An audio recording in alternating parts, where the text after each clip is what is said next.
ꯉꯁꯤꯒꯤ ꯇꯤꯟꯕꯤꯔꯤꯕ ꯑꯩꯒꯤ ꯅꯨꯡꯁꯤꯖꯔꯕ ꯄ꯭ꯔꯖꯥ ꯃꯌꯥꯝꯕꯨ ꯑꯩꯅ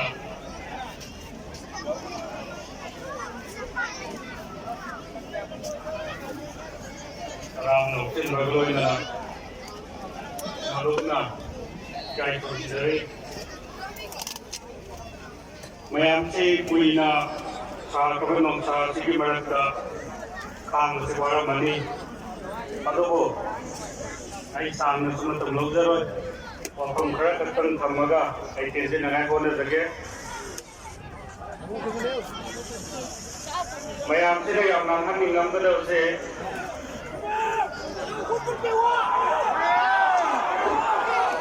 ꯃꯤꯁꯦ ꯈꯥꯡꯕ ꯉꯝꯃꯛꯇ꯭ꯔꯗꯤ ꯃꯈꯟ ꯊꯤꯊꯣꯛꯑꯦ ꯍꯥꯏ ꯁꯥꯎꯕ ꯌꯥꯗꯦ ꯑꯉꯥꯡ ꯃꯈꯟ ꯊꯤꯊꯣꯛꯅ ꯌꯥꯝ ꯉꯥꯡꯈ꯭ꯔꯦ ꯑꯗꯨꯗ ꯉꯥꯡꯍꯟꯅꯤꯡꯕ ꯑꯣꯏꯔꯝꯒꯅꯤ ꯁꯕꯔ ꯇꯧꯁꯤ ꯃꯥꯒ ꯋꯥꯏꯈꯨꯝ ꯇꯧꯅꯔꯒ ꯑꯩꯈꯣꯏꯒꯤ ꯃꯒꯨꯟ ꯃꯥꯡꯍꯜꯂꯣꯏꯁꯦ ꯋꯥ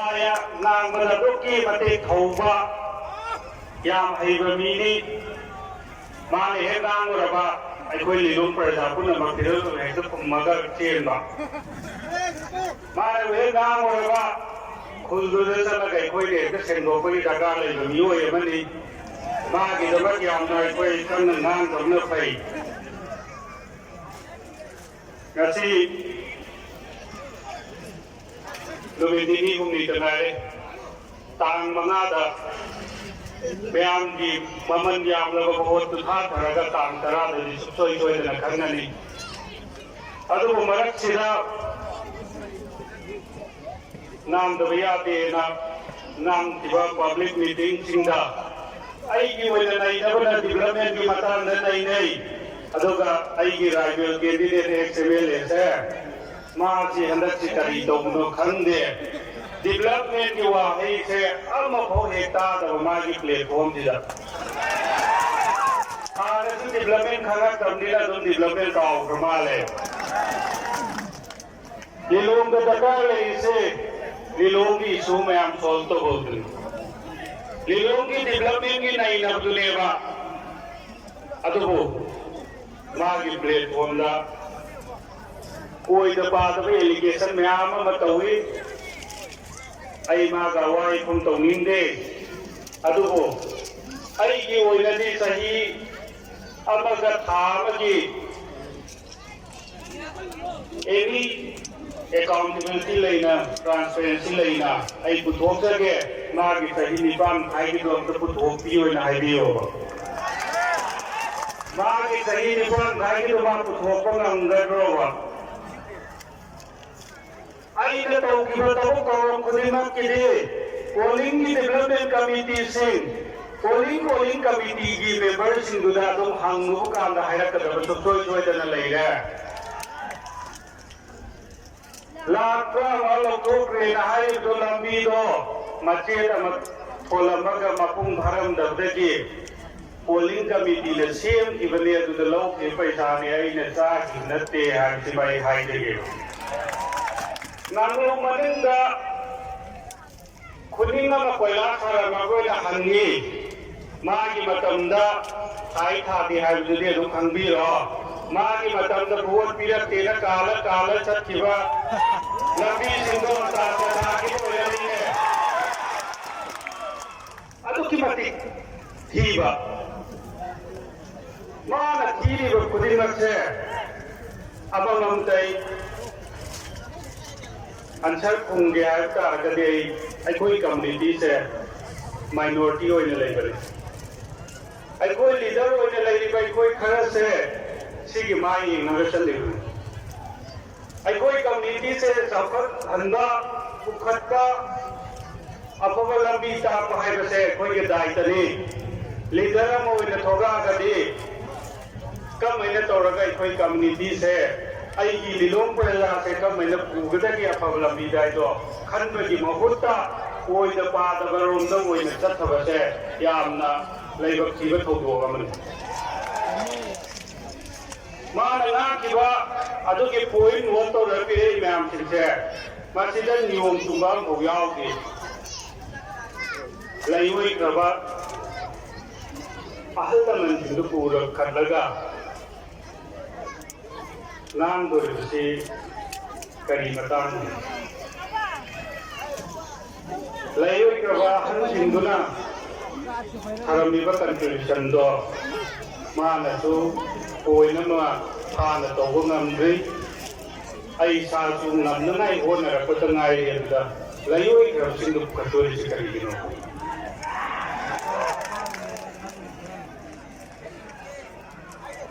ꯑꯩꯈꯣꯏꯒꯤ ꯂꯩꯉꯣꯏꯈ꯭ꯔꯕ ꯑꯍꯟꯁꯤꯡꯗꯣ ꯆꯤꯐ ꯃꯤꯅꯤꯁꯇꯔ ꯑꯣꯏꯈ꯭ꯔꯦ ꯃꯤꯅꯤꯁꯇꯔ ꯑꯣꯏꯈ꯭ꯔꯦ ꯆꯍꯤ ꯀꯌꯥ ꯄꯥꯜꯂꯝꯃꯦ मागी एचिवमेंट फजन खंग्रगना ममत ताके मिनिस्टर चाही मंगा मणिपुर पुनमकी हाईरोगे लिलों केंद्र की नांगलो लोपोर से करी तौरमगे हाई क्वेश्चन दो आई अमका हंजगे मैम कोमलता थौरगा वीडियो नम किबुरो मागे एचिवमेंट अदुसो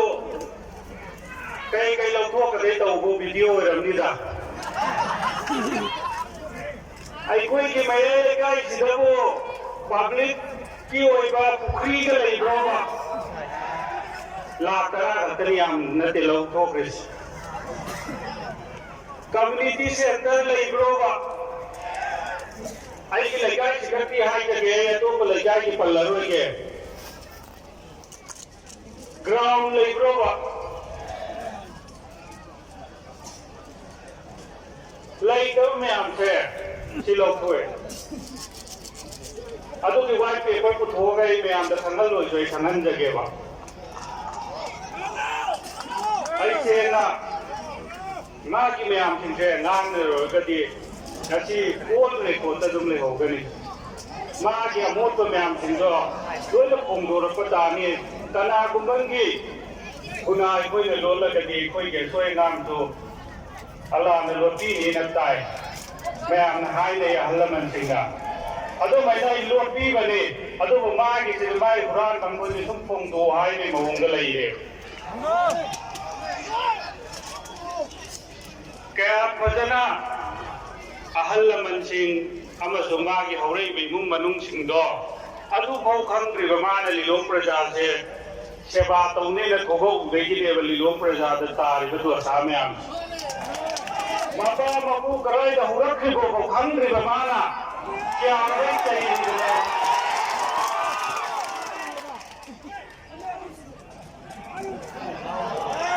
क्या आवे की हुरखी को माता बाबू दुखी कब्रिस्तान तो मार से लोग मत दिया चलो रबजा लो आई ने की पाई पुल खोलाई हम क्या नसी लेगा आई की पाई पु में आम सिंगुला दुआ याउंद्रगा नसी मेहनत तौरपदगी अभी नसी सी की प्लेटफॉर्म दा लई रेबा क्या अंबरीसे तुकी मती खुल्ली माना अदु वारा कीरोका नदी पतो के अनुमान होलखिबदो आई के ना गंगो एता गदी मा कुंगा मंगागने क्या अंबई मतांगा या कोपी लाखी में गली में आंदोलन कर मैंने तो उगरेबा सोशल मीडिया दा हाईवे की लंबी असुके हमने 4 लेन की लंबी सेशन लिबा ट्रैफिक बोलो मस्जिद गब्बा सब फायदेला ट्रैफिक जाम पूरी सुगुम्बा ओय दबा फोन इरिगेशन में आम मतौरागा राजनीति तौने भी कइदोंगै दमाई पाओय प्रजादन कोकक तौरोइसे अखोई के अधिकार से अखोई लीडर होइबसे अखोई लुसीदर प्रजा अखोई ने अखोई जरिया तौरनी तौसेमनि अखोई ना मका लैदिबा प्रजा अखोई के अखोई लीडर होइरका मखोई की जरिया तौबा हैबसे अखोई के अमत ओइरबा अधिकार ने खंगबिदा गो तू बगल रे गो ले पर ना हाय अदि लोगे इचो ओइना तुम हायरमी अदुगा 이쪽으로 하이라 이곳에 한달 이곳에 본 서포트 오비로 아이 엄들리 저기 할 거도 원딜라가 한 일네봐. 아들이 뭉치네세.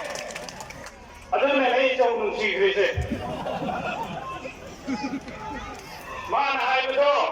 리자인 또 위기마다 아이들의 미워에 마음따는 리자인 또 wallo방따 남나가리. IDI public platform da lau program de one the political conference adu di karina ibai wana phana kana aina support oragani ibai wana phangau na ka salmon da support ta wai koi platform ka tu wai bali nai hai ba ma di lung lai kada guwahati da maung ta ba maung ni photo thagal kani delhi da maglami da chalami na thagal kani Lihat dapat apa dah? Lumah mana ngasih yalis. Nama kalau pukul siena, ayi tu boleh pi nang tu lihat ko, ayi tu lihat ke, adi juga anam berperasa sehingga nusin hari kom na seba, lihat na seba. Lumah kalau boleh pun dia harus dah. Adulah.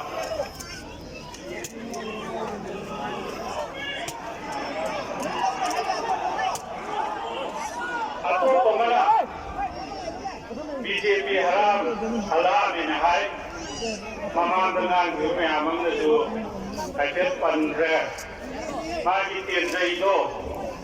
yang partner ni semakan dia terkenal. Aduga BJP haram ni lelau ini ko. Pasti senar kan mai wali itu oge. Ai ki oi ko aku apang rakam terane. Tiba lagi hena tiba. Malhan badagi hena malhan ba haiba. Ma adu malhan lasanu tira sanu bahut sem tanai koi taun mai pak sewa. Ma'am ready hoye badal ko. अंदर की घर sound Mikey के पीछे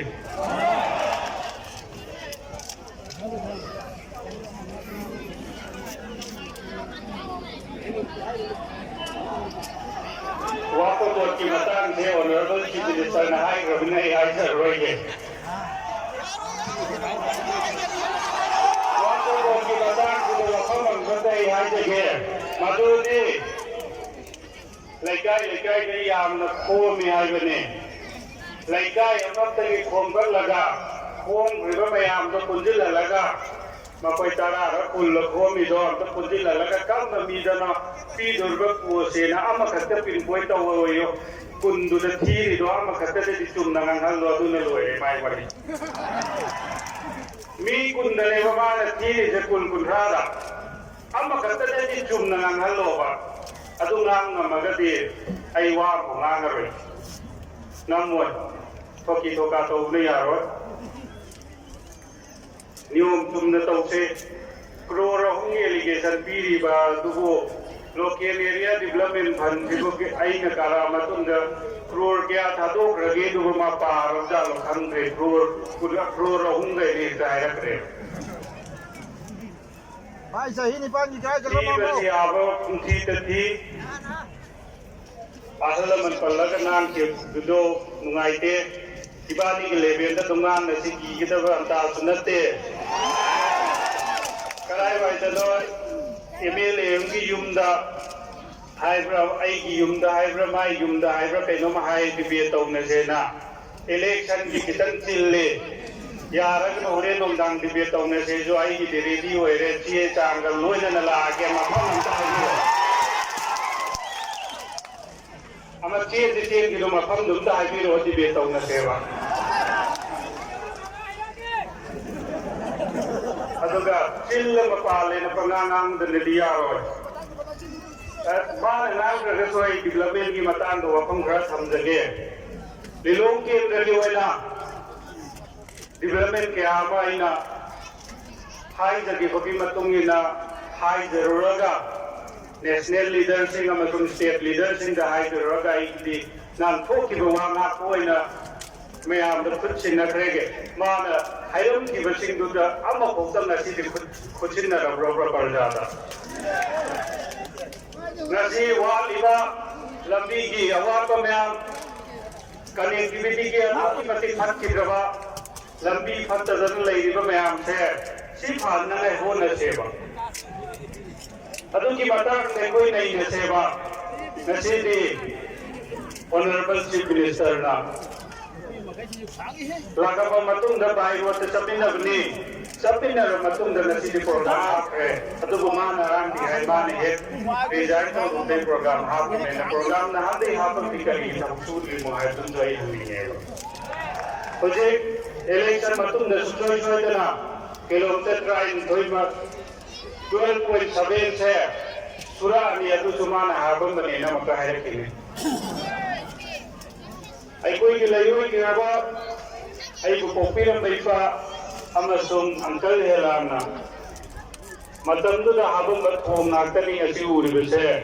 aduga ai ki matamda ha ki thong singudi election matungda leka pamda maga khemanda maga thabu koi no urani uba thong se han singuna wa honarambani leka pamda budi sare thong sisu han singuna yam wa honarambani bihu konjinda sare thong ju samuro de sare thong ju amasung rapi de sare thong ju ahan singdugi credit matam dugi emele singsina wa program da habam magadi sakar hai sidi continuation process ni thabuk surakadambi man hekto kramatum dai na ka ka dai ne te thabuk progress lai nam de sekari guma po habam de tu ne ekoi Lilo Mauri bi college ta nagi grade thangre kanagi matam da nova principal oi ro khudima PS lai jaranga si go pension cha ni se praja myam na loi khang na ram ne bai na hai na ti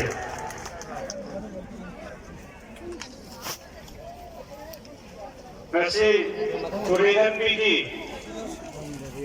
P diversion na sigi DPR saraga Korean na sigu dredging tauraga free flow hanangai ordinary DPR sari program hapani na haruba adu thabu koi ra tree ana ba hang dene ar lau du ba kamai na tauge walia thong do ne hang kai man du phami hisab ai koi ki initiative ma putoga eto won gidna loi ra boba thabu koi no to ko ne dakar lein se ai na haibra ai development tawre property hoiba man haibra he na sum tawre le ai tau jage ye dare ekoi lilong prajagi awapa Turen bi marin racing tham racing ising panganangai honaba take water thatnanai honaba scheme kaya ma leirasu ising thapa phangrese phangnangai honaba development ki awana pa leiba mayam singsi ki honaba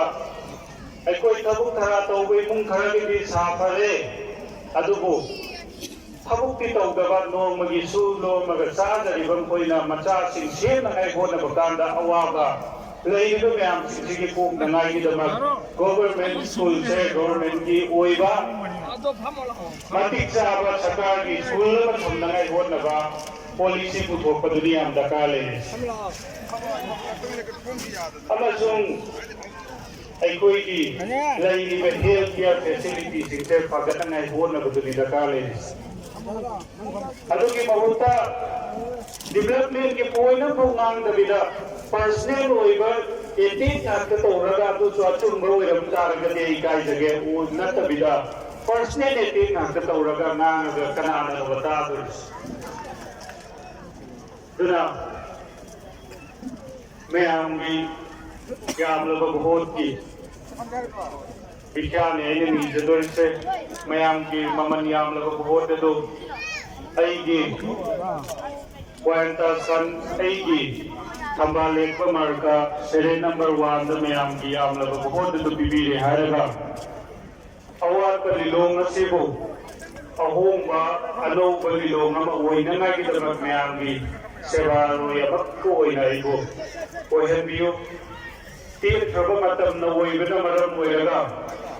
ꯃꯌꯥꯝꯒꯤ ꯅꯤꯡꯕ ꯊꯨꯡꯗꯕ ꯃꯌꯥꯝ ꯑꯃ ꯂꯩꯔꯝꯕ ꯌꯥꯏ ꯑꯃꯁꯨꯡ ꯄꯦꯟꯗꯕ ꯃꯌꯥꯝ ꯑꯃ ꯂꯩꯔꯝꯕ ꯌꯥꯏ ꯃꯗꯨꯒꯤꯗꯃꯛ ꯑꯩꯒꯤ ꯁꯥꯏꯠꯇꯒꯤ ꯁꯣꯏꯈꯤꯕ ꯉꯥꯡꯈꯤꯕ ꯀꯌꯥ ꯂꯩꯔꯕ ꯇꯥꯔꯒꯁꯨ ꯃꯌꯥꯝꯅ ꯉꯥꯛꯄꯤꯔꯦ ꯍꯥꯏꯔꯒ ꯑꯇꯦꯟꯕ ꯃꯇꯝꯅꯦꯅ ꯈꯟꯕꯤꯔꯒ ꯃꯌꯥꯝꯒꯤ ꯌꯥꯝꯂꯕ ꯚꯣꯠ ꯑꯗꯨ ꯄꯤꯕꯤꯔꯒ ꯑꯩꯕꯨ ꯑꯃꯨꯛꯀ ꯍꯟꯅ ꯄ꯭ꯔꯖꯥꯒꯤ ꯁꯦꯕꯥ ꯇꯧꯕ ꯉꯝꯍꯟꯕꯤꯌꯨ ꯍꯥꯏꯕ ꯋꯥꯐꯝ ꯑꯁꯤ ꯍꯥꯏꯖꯔꯒ ꯑꯩ ꯃꯇꯥꯡ ꯑꯁꯤ ꯇꯦꯟꯁꯤꯟꯖꯔꯒꯦ꯫ ꯑꯁꯂꯥꯃꯨ ꯑꯂꯩꯀꯨꯝ꯫